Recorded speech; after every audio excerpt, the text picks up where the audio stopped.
அனைவருக்கும் வணக்கம். என்னுடைய பெயர் சரவணன். நான் இப்போ தான் காலேஜ் படித்து முடிச்சுட்டு எங்கள் ஊரில் இருக்கக்கூடிய ஒரு தனியார் கம்பெனியில் வேலைக்கு போயிட்டுருக்கேன். என் வீட்டுக்கு பக்கத்தில் ஒரு ஆன்ட்டி இருக்காங்க. அவங்களுடைய பேர் கனகா. அவங்களுக்கு இப்போது 30 வயசு ஆகுது. அவங்க பார்க்க நல்ல சிகப்பா அழகாக இருப்பாங்க. அவங்களோட கணவர் லாரி டிரைவர். அவர் அதிகமாக வெளி மாநிலத்துக்கு தான் வண்டியை ஓட்டிகிட்டு போவார். அப்படி அவர் போனார்னா திரும்பி வர குறைஞ்சது 10லேருந்து 15 நாளாவது ஆகும். அவங்களுக்கு 2 குழந்தைங்களும் இருக்காங்க. அவங்களும் அவங்களுடைய பசங்களும் என் குடும்பத்து கூட நல்லா பழகுனாங்க. எனக்கோ அவங்கள பார்க்கும்போதெல்லாம் அவங்களோட தனிமையில் இருக்கணும் அப்படின்னு சொல்லி எனக்கும் ரொம்ப நாளாக ஆசை இருந்துக்கிட்டே இருந்துச்சு.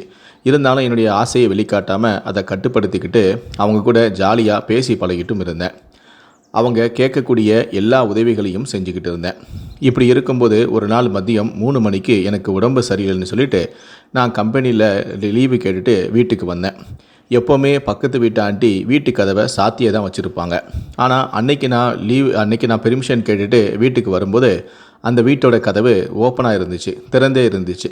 ஏடா இது இப்படி ஓப்பனாக திறந்துருக்கு, இப்படி என்றைக்குமே இருக்காது அப்படின்னு சொல்லிட்டு நானும் சரி உள்ளே போய் பார்க்கலாம் அப்படின்னு சொல்லி வீட்டுக்குள்ளே போனேன். போகும்போதே ஆண்டி ஆண்டி அப்படின்னு கூப்பிட்டுட்டு தான் வீட்டுக்குள்ளேயே போனேன். ஆனால் எந்த சத்தமும் வராமல் இருக்க நானும் மெதுவாக உள்ளே போக ஆரம்பித்தேன். நான் உள்ளே போக போக ஒரு ரூமில் இருந்து முனங்கல் சத்தம் கேட்டுச்சு. என்னடா இது அந்த சத்தம் ஒரு மாதிரியாக வர இருக்குது. அந்த அங்கிள் வர ஊரில் இல்லை, அவர் வர வெளியூருக்கு போயிருக்காரு, என்ன இப்படி ஒரு சத்தம் வருது அப்படின்னு சொல்லிட்டு நானும் மெதுவாக அந்த ரூமுக்குள்ளே எட்டி பார்த்தேன். அப்போ கனகாவோ தன்னுடைய மொபைலில் ஏதோ ஒரு வீடியோவை பார்த்துக்கிட்டு தனிமையில் இன்பம் கண்டுக்கிட்டு இருந்தாங்க. இதை பார்த்ததுமே நான் அதிர்ச்சி ஆனேன். என்ன பார்த்ததும் அவங்களும் அதிர்ச்சி ஆனாங்க. அதன் பிறகு அவங்க தன்னுடைய துணி எல்லாத்தையும் சரி பண்ணிக்கிட்டு அமைதியாக என் முன்னாடி நின்றுக்கிட்டு இருந்தாங்க. எனக்கும் என்ன பேசுன்னு தெரியல. நானும் சரி ஆண்டி, சாயந்தரம் மாடிக்கு வாங்க, நம்ம பேசிக்கலாம் அப்படின்னு சொல்லிட்டு நானும் அங்கேருந்து குடுகுடுன்னு ஓடி வந்துட்டேன். அவங்களும் என்னை எதுவும் திட்டவும் இல்லை, எதுவும் சொல்லலை, அமைதியாகவே இருந்தாங்க. நம்ம பாட்டுக்கு சொல்லிட்டு வந்துட்டோமே, சாயந்தரம் அந்த ஆண்டி மாடிக்கு வருவாங்களா என்னென்னு தெரியலையே, சரி போய் பார்க்கலாம் அப்படின்னு சொல்லிட்டு நானும் மாடிக்கு போனேன். நானும் அவங்க வருவாங்களா வரமாட்டாங்களா அப்படிங்கிற சந்தேகத்தோடு தான் மாடிக்கு போனேன். ஆனால் எனக்கு முன்னாடியே அவங்க அங்கே வந்து காத்துக்கிட்டு இருந்தாங்க. என்னை பார்த்ததுமே தலையை குனிஞ்சிக்கிட்டே இருந்தாங்க. அப்போ நான் கனகா கிட்ட எத்தனை நாளாக இப்படி பண்ணிக்கிட்டு இருக்கீங்கன்னு நான் கேட்டேன். எனக்கு 2வது குழந்தை பிறந்த கொஞ்ச நாளில் இருந்துன்னு சொன்னாங்க. நான் சொன்னேன், உங்கள் கணவன் தான் உயிரோடு தானே இருக்கார், அவரோட தானே நீங்கள் வாழ்ந்துட்டு இருக்கீங்க, அப்புறம் ஏன் இந்த மாதிரிலாம் பண்ணுறீங்கன்னு கேட்டேன். உடனே கனகாவோ, என் புருஷன் என்னை சந்தோஷமாக வச்சுக்கிட்டா நான் ஏன் இப்படியெல்லாம் பண்ண போகிறேன்னு சொன்னாங்க. உடனே நானும், என்ன கனகா இப்படி சொல்கிறீங்க, அப்போது நீங்களும் அண்ணனும் சந்தோஷமாக இருந்து ரொம்ப நாள் ஆகுதான்னு நான் கேட்டேன். 2வது குழந்தை பிறந்ததுமே அவர் என்கிட்ட வரதே நிறுத்திட்டார். நானும் அவர்கிட்ட, ஏங்க நான் குடும்ப கட்டுப்பாடு ஆப்ரேஷன் பண்ணிட்டேங்க, வாங்குங்க நம்ம சந்தோஷமாக இருக்கலான்னு கூப்பிட்டா கூட அவரோ அதான் 2 பெத்தாச்சுல, அதுங்களை எப்படி வளர்க்குறதுனே போய் படுன்னு சொல்லிவிடுவார். நானும் எத்தனையோ முறை கூப்பிட்டு பார்த்தேன், ஆனால் அவர் என்ன கண்டுக்கிறதே இல்லை. எனக்கு திருமணமான புதுசில் என் கணவன் என்கிட்ட அடிக்கடி இந்த மாதிரி மொபைலில் நிறைய வீடியோக்களை காட்டுவார்.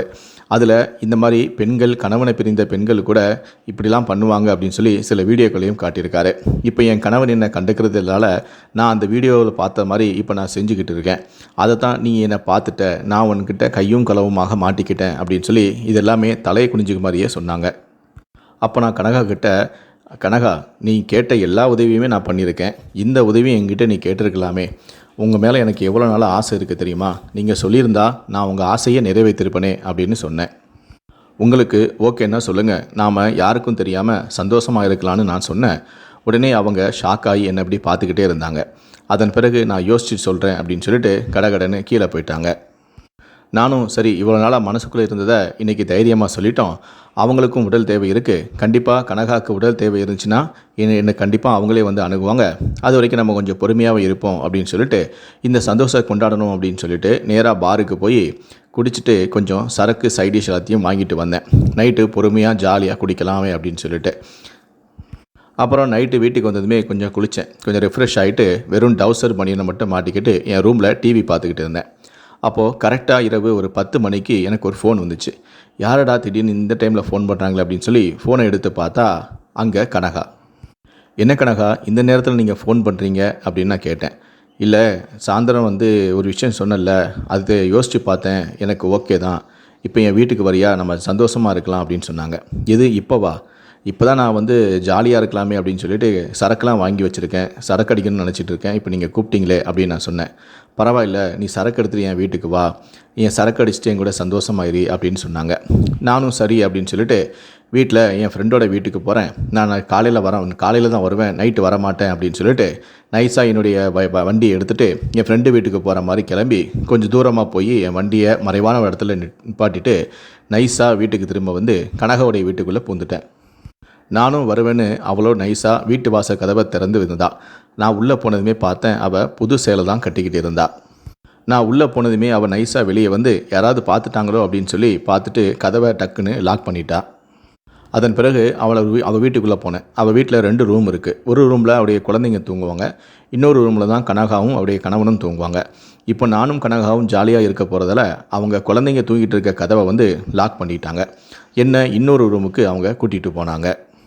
அங்கே போனதுமே உண்மையை சொல்லுடா, உனக்கு என் மேலே ஆசைன்னு சொன்னில, அது எப்போல இருந்து வந்துச்சுன்னு கேட்டாங்க.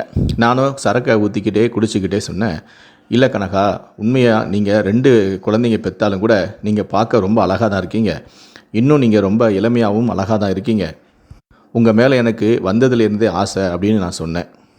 அவங்களும் வெட்கப்பட்டாங்க. டேய், நமக்குள்ளே நடக்கக்கூடிய இந்த விஷயத்த நீ யாருக்கும் தெரியாமல் பார்த்துக்கடா, அப்போ தான் நம்ம ரெகுலராக பண்ண முடியும் அப்படின்னு சொன்னாங்க. நானும் கண்டிப்பாக இதை யார்கிட்டையும் சொல்லவும் மாட்டேன், யாரும் கண்டுக்காத மாதிரி நம்ம தொடர்பை மெயின்டைன் பண்ணிக்கலாம் அப்படின்னு சொன்னேன். அதன் பிறகு நான் எதுக்காக அந்த வீட்டுக்குள்ளே வந்தனோ அன்றைக்கி நானும் கனகாவும் விடிய விடிய சந்தோஷமாக இருந்தோம். பல நாட்களாக தவிப்பு இருந்த கனகாவுக்கு தன்னுடைய ஆசை நிறைவேறியதால் என்னோட அவங்க நெருங்கி பழக ஆரம்பித்தாங்க. அதன் பிறகு நாங்கள் வாய்ப்பு கிடைக்கும் போதெல்லாம் 2 பேரும் அடிக்கடி தனிமையில் சந்தித்து உல்லாசமாக இருக்க ஆரம்பித்தோம். இந்த புது பழக்கத்தின் காரணமாக கனகா பழையபடி தன்னை இளமையாகவும் அழகாகவும் மாற்றிக்கணும், என்ன கவரணும் அப்படின்னு சொல்லி தினமும் புது புது ஆடைகளை உடுக்க ஆரம்பித்தாங்க. அடிக்கடி கண்ணாடியை போய் பார்க்குறது, பவுடர் போட்டு மேக்கப் பண்ணுறது, தலை சீவுறது, இந்த மாதிரி விதவிதமாக பண்ணிக்கிட்டே இருந்தாங்க. முந்தியெல்லாம் அவருடைய கணவன் வேலைக்கு முடிச்சுட்டு ஒரு 2-3 நாட்கள் வீட்டுக்கு வந்தால் கனகா அவங்க உண்டு, அவங்க வேலை உண்டுன்னு இருப்பாங்க. ஆனால் இப்போலாம் கனகா அடிக்கடி கண்ணாடியை பார்க்குறது, சிரிக்கிறது, இந்த மாதிரியான நிறைய விஷயங்கள் செஞ்சதால் அவருடைய கணவனுக்கு அவருடைய நடத்தையில் சந்தேகம் ஏற்பட்டுச்சு. என்னடி இப்போல்லாம் புதுசாக அடிக்கடி கண்ணாடியெல்லாம் பார்க்குற, சிரிக்கிற, தனிமையில் சிரிக்கிற, என்ன விஷயம் அப்படின்னு சொல்லி கேட்டிருக்காங்க. ஒன்றும் இல்லைங்க, சும்மா தான் அப்படின்னு சொல்லி அவங்க சமாளித்தாங்க. இருந்தாலும் அவருடைய கணவனுக்கு கனகாவுடைய நடத்தையில் சந்தேகம் ஏற்பட்டுச்சு. அதன் பிறகு அவர் வழக்கம் போல் வேலைக்கும் போயிட்டார். எப்படியும் திரும்ப வரத்துக்கு 10-15 நாள் ஆகும் அப்படின்னு சொல்லிட்டு அவர் வர வரைக்கும் நானும் கனகாவும் மீண்டும் எங்களுடைய தகாத உறவை தொடர ஆரம்பித்தோம். அதன் பிறகு நாங்கள் சில நேரங்களில் வாய்ப்பு கிடைச்சா பகலில் கூட அவங்களோட நான் தனிமையில் இருக்கவும் ஆரம்பித்தேன். இப்படி நான் இரவு பகலென மாறி மாறி வாய்ப்பு கிடைக்கும் போதெல்லாம் அடிக்கடி கனகாவுடைய வீட்டுக்கு போகிறதால அக்கம் பக்கத்தில் இருக்கிற ஒரு சிலருக்கு சந்தேகமும் ஏற்பட்டுச்சு. இதனால் கனகாவுடைய கணவருடைய நெருங்கிய நண்பர் ஒருத்தர், இந்த மாதிரி நீ வீட்டில் இல்லாத நேரங்களில் பக்கத்து வீட்டு பையன் அடிக்கடி உன்னுடைய வீட்டுக்கு வந்துட்டு போகிறான்பா, எனக்கு எதுவுமோ சரியாக பரல, நைட்டும் வரான் பகலும் வரான், வந்தாலும் கூட உடனே போக மாட்டேங்கான், ரொம்ப நேரமாக அவன் வீட்டில் இருந்துட்டு தான் போகிறான் அப்படிங்கிற மாதிரிலாம் சொல்லியிருக்காங்க. அவருடைய நண்பர் ஒருத்தர் இந்த மாதிரி புகார் சொல்ல அதன் பிறகு அவர் அதிர்ச்சியாகி தன்னுடைய மனைவியின் நடத்தையின் மீது அவருக்கு சந்தேகம் ஏற்பட்டிருக்கு. ஏற்கனவே அவருக்கு கனகா மீது சந்தேகம் இருந்துச்சு. என்னடா புதுசாக அடிக்கடி கண்ணாடியெல்லாம் பார்க்குறா, சேலையெல்லாம் உடுக்கிறா, புது புது ட்ரெஸ் எல்லாம் போடுறா, இது சரியில்லையே அப்படின்னு சொல்லி அவருக்கு சந்தேகம் இருந்துச்சு. ஆனாலும் தன்னுடைய மனைவி அவர் நம்பினார். ஆனால் இப்படி நான் அவருடைய வீட்டுக்கு அடிக்கடி போன விஷயம் அவருடைய நண்பர் மூலமாக தெரிஞ்சதுமே அவர் அதிர்ச்சியானார். நம்மளும் மனைவியை தொடாமல் பல நாட்களாக இருக்கிறதால அவள் தன்னுடைய உடல் தேவைக்காக இப்படி பக்கத்து வீட்டு பையனோட நெருங்கி பழகிறா போல், அதனால் இந்த விஷயத்தை நம்ம இப்போவே முறியடிக்கணும் அப்படின்னு சொல்லி அவர் முடிவு பண்ணார். இதனால் நைட்டு வேலையை முடிச்சுட்டு வீட்டுக்கு வரும்போது கனகா கிட்ட இது குறித்து கேட்டார். அப்போ கனகாவோ, இல்லைங்க, அந்த பையன் எனக்கு தம்பி மாதிரி, நீங்கள் இல்லாத நேரத்தில் எனக்கு ஏதாவது உதவி தேனா அந்த பையன் தான் வருவான், அதனால தான் அவனோட நான் பழகிறேன், மற்றபடி எனக்கும் அவனுக்கும் எந்த விதமான உறவு நீங்கள் நினைக்கிற மாதிரி எந்த விதமான உறவும் இல்லை, மற்றவங்க பார்வைக்கு தான் அது தப்பாக தெரியுது, நீங்கள் என்ன நம்ப மாட்டீங்களா அப்படி இப்படின்னு சொல்லி அழுது புரண்டு நாடகம் ஆடினாங்க.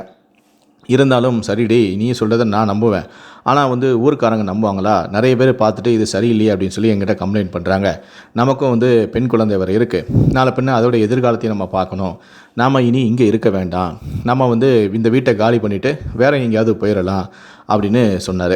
இதை கேட்டதுமே கனகா பேர் அதிர்ச்சி ஆனாங்க. காரணம், நாங்கள் 2 பேருமே பக்கத்து வீட்டில் இருக்கிறதால இது எங்களுக்கு ரொம்ப வசதியாகவும் இருந்துச்சு. இப்படி திடீர்னு வீட்டை காலி பண்ணி போயிட்டாங்கன்னா பழையபடி கனகாவுக்கு அவங்களுடைய உடல் தேவையை பூர்த்தி செய்யறதுக்கு ஆளுக்கு இருக்க மாட்டாங்க, எங்களுடைய தகாத உறவையும் தொடர முடியாது. இதனால் கனகா பெரும் அதிர்ச்சி ஆனாங்க. அதன் பிறகு அவருடைய கணவரோ, நான் வேறு ஒரு இடத்துக்கு போயிட்டு நல்ல வீடாக பார்த்துட்டு நான் வரேன் அப்படின்னு சொல்லிட்டு, நான் வீடு பார்த்துட்டு வரேன் அப்படின்னு சொல்லிட்டு அவர் வீட்டிலேருந்து கிளம்பி போனார். இதனால் அதிர்ச்சியான கனகா இது குறித்து உடனடியாக எனக்கு ஃபோன் பண்ணாங்க. இந்த மாதிரி நம்மளுடைய விஷயம் என் கணவனுக்கு தெரிஞ்சு அவருக்கு சந்தேகப்பட்டார். நான் அவரை சொல்லி எப்படியாவது நம்ப வச்சுட்டேன். ஆனால் இருந்தாலும் கூட அவர் இனிமேல் நம்ம இந்த வீட்டில் இருக்கக்கூடாது. ஏன்னா நிறைய பேர் வந்து சந்தேகப்படுறாங்க. நமக்கு ஒரு பெண் குழந்தை வேறு இருக்குது. அதனால் அந்த குழந்தையோட எதிர்காலத்துக்காக நம்ம இந்த வீட்டை காலி பண்ணிவிட்டு வேறு ஏரியாவுக்கு போயிடலாம் அப்படின்னு சொல்லிட்டாரு. நானும் எவ்வளவோ சொல்லி பார்த்தேன். ஆனால் அவர் கேட்குற மாதிரி தெரியல. அவர் இந்த வீட்டை காலி பண்ணுறதுக்காக நாங்கள் வேறு ஒரு வீட்டை பார்த்துட்டு வரேன் அப்படின்னு சொல்லி போயிருக்காரு. இப்போ என்ன பண்ணலாம்? என்ன உன்னை பிரிஞ்சு என்னால் இருக்கவே முடியாது. நானும் நீயும் தினமும் சந்திச்சே ஆகணும். இல்லைன்னா என் வாழ்க்கையே வந்து வேஸ்ட்டாக போயிடும். அந்த மனுஷனை நம்பிலாம் அவர் கூட போகிறதே வேஸ்ட்டு. அவர் என்னை கண்டுக்கவே மாட்டார். எனக்கு நீ வேணும் அப்படின்னு சொன்னாங்க. அப்போ உன்னை பிரிஞ்சு என்னால் இருக்க முடியாது. அதனால் நம்முடைய தகாத உறவுக்கு என் கணவன் இடையராக இருக்கார். அதனால் அவரை நம்ம கொலை பண்ணிடலாம். நான் இவ்வளோ நாளாக வந்து வேலைக்கு போகாமல் தான் இருப்பேன். என் கணவன் வந்து சம்பாதிச்சு கொடுக்குறதால நான் வீட்டில் இருந்தேன். இனி வந்து என் கணவனை நம்ம கொலை செஞ்சிட்டோம்னா நான் காலையில் வந்து வேலைக்கு போயிடுவேன். நைட்டு நானும் நீயும் எப்போதும் போல் சந்தித்து ஜாலியாக இருந்துக்கலாம் அப்படின்னு சொன்னாங்க. எனக்கும் அவங்க மீது இருந்த மோகத்தின் காரணமாக நானும் சரி உன்னோட கணவனை நான் கொலை செஞ்சிடலாம் அப்படின்னு சொல்லி நானும் ஒத்துக்கிட்டேன். அப்போது எப்போ கொலை செய்யலாம் அப்படின்னு சொல்லி கேட்கும்போது, இன்றைக்கே அவரை கொலை செஞ்சிடலாம் அப்படின்னு சொன்னாங்க. எப்படி கொலை பண்ணுறது அப்படின்னு சொல்லி கேட்டேன். அப்போ சொன்னாங்க, நைட்டு என் கணவன் வந்து எப்பவும் கண்டிப்பாக சரக்கு அடிப்பார். அப்படி சரக்கு அடிக்கும் போது நான் உனக்கு ஃபோன் பண்ணுறேன். அவர் தூக்கத்தில் இருக்கும்போது நானும் நீயும் சேர்ந்து அவரை கழுத்தை நெரிச்சு கொலை செஞ்சிடலாம். காலையில் அவர் மாரடைப்பால் இறந்துட்டார் அப்படின்னு சொல்லி நான் நாடகம் ஆடிடுறேன் அப்படின்னு நான் சொன்னாங்க. உடனே இல்லை இந்த மாதிரி தான் நிறைய பேர் பண்ணி போலீஸில் மாட்டிக்கிட்டாங்க. அதனால் நம்ம வந்து இந்த மாதிரி பண்ண வேண்டாம். இந்த மாதிரி பண்ணவங்க எல்லாருமே போலீஸ்கிட்ட மாட்டிக்கிட்டாங்க. நானும் செய்திகளில் நிறைய விஷயங்கள் இந்த மாதிரி படிச்சிருக்கேன். இந்த மாதிரி வேண்டாம், வேறு ஏதாவது மாதிரி பண்ணலாமா அப்படின்னு சொல்லி சொன்னேன். உடனே அப்போது கனகா சொன்னாங்க, அப்போ என் கணவனுக்கு அதிகமான தூக்க மாத்திரையை கலந்து கொடுத்து அவரை சாகடிச்சலாமா அப்படின்னு சொல்லி கேட்டாங்க. நானும் இல்லை அப்படிலாம் பண்ண வேண்டாம். அப்படி பண்ணோம்னா போஸ்ட்மார்ட்டம் பண்ணி அவங்க வந்து இறந்துட்டாரு, எப்படி இறந்தாரு அப்படிங்கிறதையும் கண்டுபிடிச்சிருவாங்க அப்படின்னு நான் சொன்னேன். அப்போ என் கணவனை எப்படி தான் நம்ம வந்து கொலை பண்ணுறது அப்படின்னு சொல்லி கேட்டாங்க. இருங்க நான் யோசித்து உங்களுக்கு திரும்ப நான் கால் பண்ணுறேன் அப்படின்னு சொல்லிட்டு நானும் ஃபோனை வச்சுட்டேன். அதுக்கப்புறம் நான் வந்து ஒரு பக்காவான ஒரு பிளான் பண்ணேன். அதுக்கப்புறம் திரும்ப கனகாக நான் ஃபோன் பண்ணேன். நான் சொல்கிற மாதிரி நீங்கள் பண்ணுங்கள். உங்களுடைய கணவன் வந்து அடிக்கடி வெளியூருக்கு போயிட்டு வருவார். இன்றைக்கி அவர் ஊருக்கு வந்துருக்க விஷயம் யாருக்குமே தெரியாது. வந்த உடனே அவங்கக்கிட்ட பேசிவிட்டு நான் வந்து வீடு பார்த்துட்டு வரேன்னு சொல்லிட்டு உடனே வந்து அவர் கிளம்பிட்டார். அதனால் அவர் வெளியூருக்கு போனதாக தான் எல்லாருமே நினச்சிக்கிட்டு இருக்காங்க. இப்போ உங்கள் கணவன் வந்து வீடு பார்த்துட்டு வீட்டுக்கு வந்துடுவார். அப்புறமா வந்ததுமே உங்கள் கணவனை நீங்கள் நைஸாக நானும் நீயும் சினிமாவுக்கு போய் எவ்வளோ நாள் ஆச்சுங்க, நம்ம வந்து சினிமாவுக்காவது போயிட்டு வரலாங்க, எனக்கு இன்றைக்காவது கூட்டிகிட்டு போங்கங்க. அப்புறம் பழைய வீட்டுக்கு போயிட்டிங்கன்னா அந்த வீட்டில் எல்லா பொருளையும் வைக்கிறது அது எதுன்னு எனக்கு ஏகப்பட்ட வேலை வந்துடும். அதனால் என்னால் சினிமாவுக்கு போக முடியாது. இன்றைக்கி என்னை எப்படியாவது நைட் ஷோ கூட்டிகிட்டு போங்க அப்படின்னு சொல்லி நீங்கள் கம்பல் பண்ணி உடைய கணவனை நைட் ஷோக்கு கூட்டிகிட்டு வந்துடுங்க. அதுக்கப்புறம் வர வழியில் திடீர்னு நல்ல இருட்டான இடம், நான் ஒரு இடத்த சொல்கிறேன். அந்த இடத்துக்கு வந்ததுமே நீங்கள் திடீர்னு எனக்கு வயிறெல்லாம் கலக்குது, எனக்கு பாத்ரூம் வருது அப்படின்னு சொல்லிட்டு இயற்கை உபாதை கழிக்கிறதுக்காக அப்படியே ஒரு முட்புதருக்குள்ளே போகிற மாதிரி நீங்கள் காட்டுக்குள்ளே போங்க. அப்புறம் நீங்கள் உடனே வந்துடாதீங்க. உங்கள் கணவன் வந்து நீங்கள் வருவார் அப்படின்னு சொல்லி உங்களுக்காக வெயிட் பண்ணிக்கிட்டே இருப்பார், சாலை ஓரமாக வெயிட் பண்ணிக்கிட்டே இருப்பார்.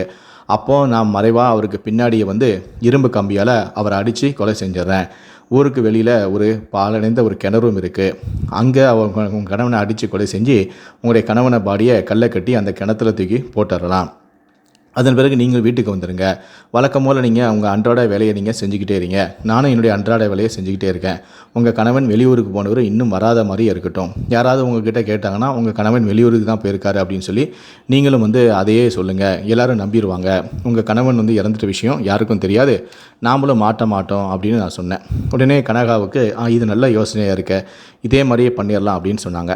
நாங்கள் நினச்ச மாதிரியே தான் எல்லாமே நடந்துச்சு. அவருடைய கணவனும் வந்தார். நான் ஒரு வீடு பார்த்துருக்கேன், ஆனால் இப்போதைக்கு அந்த வீடு செட் ஆகாது, அதனால் வேறு ஒரு வீடு தான் நம்ம பார்க்கணும் அப்படின்னு சொன்னார். சரிங்க, அப்போ இன்னும் நம்ம வீடு தான் பார்க்கலையே அப்படின்னு சொல்லிட்டு கனகா இன்றைக்கி ஒரு நைட் ஷோ கூட்டிகிட்டு போங்க, நானும் நீயும் சேர்ந்து படம் பார்த்து எவ்வளோ நாள் ஆச்சு, என்னை ஒரு நைட் ஷோக்காவது கூட்டிகிட்டு போங்க அப்படின்னு சொல்லி கெஞ்சி அழுது அவரை ஒரு வழியாக ஒத்துக்க வச்சு எங்கள் பிளான் படியே அவரை நைட் ஷோக்கும் கூட்டிகிட்டு போயிட்டாங்க. நான் சொன்ன மாதிரியே அந்த இடத்துக்கு வரும்போது அவங்க திடீர்னு எனக்கு வயிறு வலிக்குது, வயிறு கலக்குது, பாத்ரூம் வர மாதிரி இருக்குது, கொஞ்சம் இருங்க நான் பாத்ரூம் போயிட்டு வரேன் அப்படின்னு சொல்லிட்டு அவங்க காட்டுக்குள்ளே போய் ஒரு மறைவான இடத்துல ஒளிஞ்சிக்கிட்டாங்க. அவங்க இன்னும் வர லேட் ஆகுது அப்படின்னு சொல்லி அவருடைய கணவன் தேடி போகும்போது நான் பின்பக்கமாக போய் அவரை அடித்து நானும் அவங்களும் சேர்ந்து அவரை கொலை செஞ்சு அருகில் இருந்த கிணத்துக்கு தூக்கிட்டு போய் கல்லை கட்டி கிணத்துல போட்டுட்டு நானும் அவங்களும் வீட்டுக்கு வந்துட்டோம். அதன் பிறகு எதுவுமே நடக்காதது போல் அன்றாட எங்களுடைய வேலைகளை நாங்கள் செஞ்சுக்கிட்டே இருந்தோம். அப்போ தான் அவருடைய அண்ணன் வந்து மறுநாள் ஃபோன் பண்ணி, என்னம்மா உன் புருஷன் என்னை பார்க்கன்னு வரேன்னு சொன்னானே, இன்னும் வரவே இல்லையே, என்னாச்சு அப்படின்னு சொல்லி கேட்டிருக்காங்க. அவன் ஃபோனுக்கு போட்டாலும் கூட சுவிட்ச் ஆஃப்னு வருதே அப்படின்னு சொல்லி கேட்டிருக்காங்க. இது கனகாவுக்கு பெரும் அதிர்ச்சி காத்திருந்துச்சு. ஏன்னா அவர் வந்த விஷயம் யாருக்குமே தெரியாதுன்னு நாங்கள் நினச்சிட்டு இருந்தோம். ஆனால் அவருடைய கணவன் வந்த பிறகு அவரை வந்து பார்க்கறதாக அவருடைய அண்ணனுக்கு ஃபோன் பண்ணியிருந்திருக்காரு. இது எங்களுக்கு தெரியவே தெரியாது. இதனால் அதிர்ச்சியான கனகாவோ எப்படியோ சமாளித்து, தெரியல அவர் வந்ததுமே திடீர்னு எனக்கு வேலை வந்துருச்சுன்னு சொல்லி உடனே கிளம்பி போயிட்டாரு அப்படின்னு பயத்தில் இந்த மாதிரி சொல்லிட்டாங்க. என் கணவன் மறுபடியும் வெளியூருக்கு போயிட்டாரு அப்படின்னு சொல்லிட்டாங்க. இதனால் வந்து அவருடைய அண்ணனுக்கு சந்தேகம் ஏற்பட்டுச்சு. ஏடா வந்தவன் என்னை பார்க்க வரணும் அப்படின்னு சொன்னால், பேசும்போதே அவன் பேச்சும் சரியில்லை, ஏதோ மனசு உடஞ்சி பேசுகிற மாதிரி பேசினா, இப்போ அவன் பொண்டாட்டி திடீர்னு அவர் வந்தோடனே திரும்பவும் வெளியூருக்கே போயிட்டாருன்னு சொல்கிறாங்களே, எப்படி சரியில்லையே அப்படின்னு சொல்லிட்டு அவருக்குள்ளே ஒரு சந்தேகம் இருந்துச்சு. இருந்தாலும் சரி பார்க்கலாம், தம்பி திரும்ப ஏதாவது ஃபோன் பண்ணுறானா என்ன ஏதுன்னு பார்க்கலாம் அப்படின்னு சொல்லிட்டு அவரும் மறுநாளும் திரும்ப வந்து தம்பிக்கு ஃபோன் பண்ணுறாரு. ஃபோன் வந்து சுவிட்ச் ஆஃப்னே தான் வருது. ஏன்னா இது ஃபோன் சுவிட்ச் ஆஃப்னே வருது அப்படின்னு சொல்லிட்டு அவருக்கு சந்தேகம் அதிகமாக இருக்குது. உடனடியாக அவர் போலீஸ் ஸ்டேஷனில் போயிட்டு, இந்த மாதிரி என் தம்பியை வந்து ஊர்லேருந்து வந்த இடத்துல என்னை பார்க்கணும்னு சொன்னால், ஆனால் என் வீட்டுக்கு வரவே இல்லை, என்னம்மாச்சு ஏதாச்சுன்னு அவள் பொண்டாட்டிக்கு ஃபோன் பண்ணி கேட்டால், அவள் பொண்டாட்டி வந்தவர் திரும்ப மறுபடியும் வெளியூருக்கே போயிட்டாரு அப்படின்னு சொல்கிறா. என் தம்பியோடைய ஃபோனும் சுவிட்ச் ஆஃப்னு வருது, எனக்கு என்னமோ சந்தேகமாக இருக்குது அப்படின்னு சொல்லி அவர் போய் புகார் கொடுத்துட்டாரு. அதன் பிறகு போலீஸாரும் வழக்கு பதிவு செஞ்சு கனகாவை அழைச்சி போலீஸ் ஸ்டேஷனில் வந்து விசாரணை செய்கிறாங்க. அப்போது கனகா வந்து, இல்லை என் கணவன் வந்தார், அதுக்கப்புறம் என்ன ஆச்சுன்னு தெரியல, வந்ததே ஏதோ அவர் மூஞ்சே சரியில்லை, அதன் பிறகு உடனடியாக நான் ஊருக்கு போகிறேன் அப்படின்னு சொல்லி கிளம்பி போயிட்டார், கூட சரியாக பேசவே இல்லை அப்படின்னு சொல்லி எப்படியோ சமாளிச்சிட்டாங்க. அதன் பிறகு போலீஸாரும் சரி கொஞ்சம் வெயிட் பண்ணுங்கள், என்ன நடக்குதுன்னு பார்க்கலாம், ஒரு ஃபோன் ஆன் ஆகுதா இல்லையான்னு பார்க்கலாம் அப்படின்னு சொல்லிட்டு அந்த கேஸை வந்து கிடப்பில் போட்டாங்க. ஆனால் 2-3 நாளுக்கு அப்புறமாக கனகாவுடைய கணவன் இறந்து போய் அவருடைய பாடிலாம் உப்பி கிணத்துக்கு மேலே வந்துருச்சு. துர்நாற்றமும் வீச ஆரம்பிச்சுது. அதன் பிறகு அந்த பகுதியில் கடுமையான நாற்றம் ஏற்பட்டதால் அங்கே இருக்கக்கூடிய கிணத்துல போய் பார்த்துருக்காங்க. அங்கு கனகாவுடைய கணவன் இறந்து கிடப்பதை பார்த்து போலீஸாருக்கு தகவலும் கொடுத்துருக்காங்க. உடனடியாக போலீஸாரும் வந்து அவருடைய கனகாவுடைய சடலத்தை கைப்பற்றி பிரேத பரிசோதனைக்காக அனுப்பி வச்சுருக்காங்க. அதன் பிறகு இந்த பாடி கிடைச்சதால் போலீஸார் மர்ம வழக்காக பதிவு செஞ்சு கனகாவிடம் கிடுக்குப்பிடி விசாரணையை மேற்கொள்ள ஆரம்பிச்சிருக்காங்க. உன் கணவன் வெளியூருக்கு போயிட்டாருன்னு சொன்னேன், ஆனால் அவர் சாகடித்து அவரை யாரோ வந்து கிணத்துல போட்டிருக்காங்களே, நீ உன்னுடைய பேச்சும் சரியில்லை, 2-3 நாளாக நீயும் ஏதோ மாற்றி பேசிக்கிட்டு இருக்க, உன் கணவனை வந்து கொலை செஞ்சுருக்கு, உனக்கும் எதுக்கும் தொடர்பு இருக்குது அப்படின்னு சொல்லி போலீஸார் கிடுக்குப்பிடி விசாரணையை கனகா கிட்ட மேற்கொண்டாங்க. இதில் கனகா வந்து பயந்தும் போயிட்டாங்க. அதன் பிறகு அவங்களுடைய பாடி கிடச்சதுமே கனகா வந்து ரொம்ப பயந்துட்டாங்க. அது மட்டும் இல்லை, கனகாவுடைய செல்ஃபோனையும் போலீஸார் கைப்பற்றி ஆய்வு செய்யும்போது அதில் கனகா எனக்கு நிறைய தடவை காலையிலலாம் அவங்க புது ட்ரெஸ்ஸை போட்டு மேக்கப் பண்ணி எனக்கு நிறைய ஃபோட்டோஸ்லாம் எடுத்து அனுப்புவாங்க. அந்த ஃபோட்டோஸ் எல்லாமே போலீஸார் பார்த்து, ஏன் இப்போ உங்கள் பக்கத்து இந்த பையன் யார் இவனுக்கு ஏன் தினமும் நீங்கள் உங்களுடைய ஃபோட்டோஸ்லாம் அனுப்பி வச்சுருக்கீங்க, இவனுக்கு அடிக்கடி நீங்கள் ஃபோன் பண்ணியிருக்கீங்களா அப்படின்னு சொல்லி துருவி விசாரணை செய்யும்போது தான் நான் கனகா பக்கத்து வீட்டு பையனோட தகாதவர்கள் இருக்கிறேன் அப்படிங்கிற விஷயத்தை வந்து ஒத்துக்கிட்டாங்க. அதன் பிறகு நானும் அவரும் தனிமையில் அடிக்கடி உல்லாசமாக இருக்க ஆரம்பித்தோம். என் கணவனுக்கு என் மீது சந்தேகம் வந்து இந்த வீட்டை காலி பண்ணி வேறு இடத்துக்கு போகணும்னு சொன்னார். அதனால் இந்த வீட்டை காலி பண்ணி போகிறது எனக்கு விருப்பம் இல்லை, அப்படி போனால் எங்களுடைய தகாதவரை தொடர முடியாதுன்னு சொல்லிட்டு என் கணவனை நைட்டே நாங்கள் கொலை பண்ணிட்டோம் அப்படின்னு சொல்லி அனைத்தையும் வாக்குமூலமாக கொடுத்தாங்க. இதை கேட்ட போலீஸாரே அதிர்ச்சி ஆனாங்க. அதன் பிறகு கனகா அளித்த வாக்குமூலத்தின் அடிப்படையில் போலீஸார் வழக்கு பதிவு செய்து கனகாவை உடனடியாக கைது செஞ்சாங்க. அதன் பிறகு என்னையும் கைது செஞ்சு சிறையில் அடைச்சாங்க. நீதிமன்றத்தில் ஆஜர்படுத்தி எங்கள் இருவரையுமே சிறையில் அடைச்சாங்க. இப்படி தகாத உறவில் இருந்ததால் அவருடைய கணவனை மனைவியே திட்டமிட்டு கொலை செய்த சம்பவமானது அந்த பகுதியில் பெரும் அதிர்ச்சியையும் பரபரப்பையும் ஏற்படுத்தியது.